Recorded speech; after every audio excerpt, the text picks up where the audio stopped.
Nigeria launches action plans to tackle antimicrobial resistance.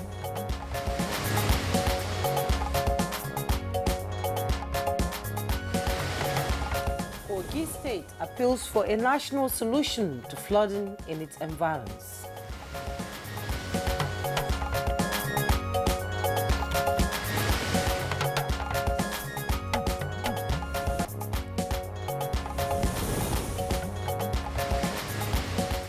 NDLEA arrests Canada-based nurse with illicit drugs.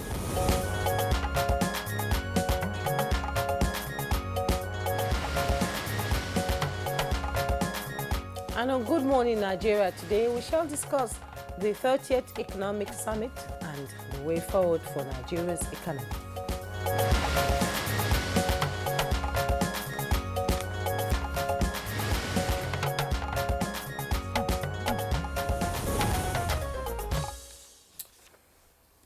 The Nigeria Economic Summit Group was established in 1993 with a mandate to promote and champion the reform of the Nigerian economy into a modern, global, competitive, sustainable, inclusive, open economy.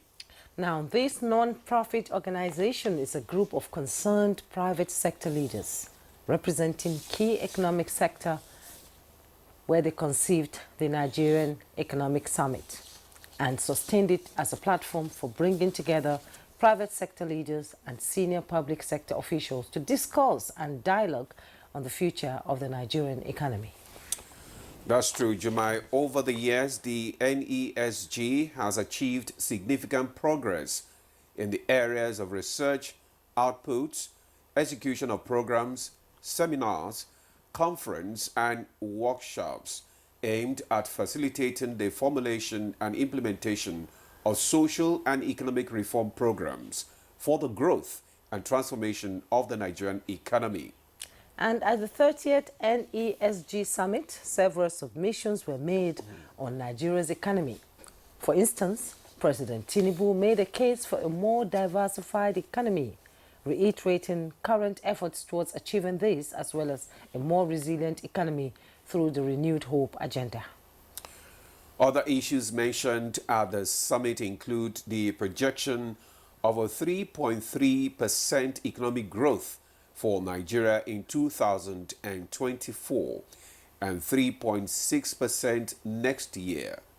Indeed, and another issue I must also mention is the emphasis made on keeping to Nigeria's revised National Development Plan.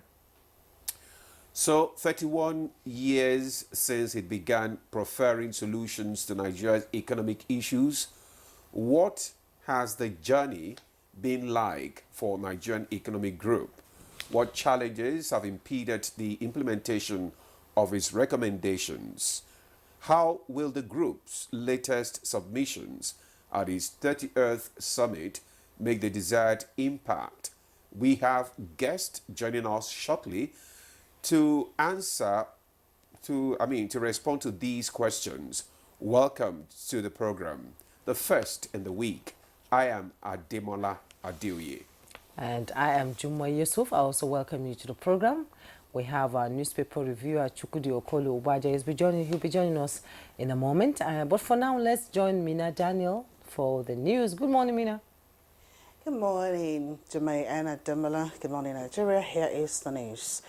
Nigeria is set to address the global challenge in antimicrobial resistance as the federal government, through the Nigerian Center for Disease Control and CDC, launches National Action Plan 2.0 for antimicrobial resistance and genomic surveillance strategy in Abuja.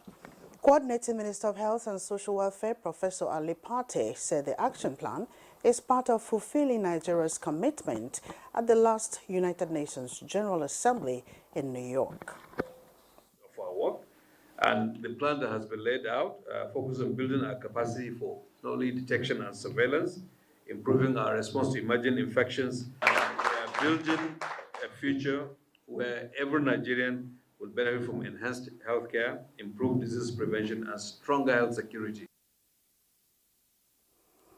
And 2 businessmen, as well as a Canada-based nurse, have been arrested by the operatives of the National Drug Law Enforcement Agency, NTA, at the Murtala Mohammed International Airport, Ikeja, Lagos, for attempting to import different types of illicit drugs through the airport.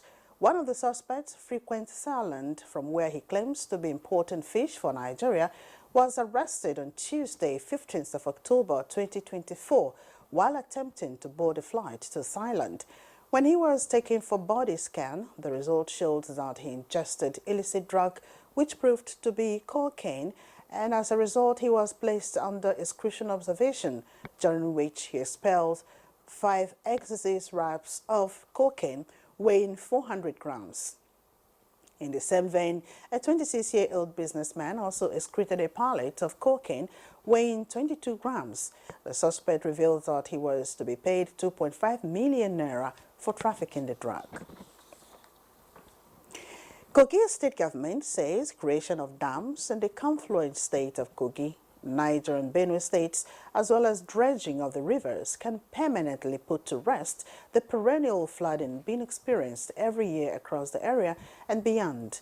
The state governor, Usman Ododo, made the appeal to the federal government when he received search and rescue team of the National Emergency Management Agency, NEMA, led by its Director General, Zubaida Omar. The governor was said to be represented by the state deputy governor, Joel Salifu. Instructed to at least reduce the influx of this water from Benue and the River Niger. I think it will help us to some extent. And that's the news at this time. Good morning, Nigeria continues with Jumei and Adomola shortly after this break.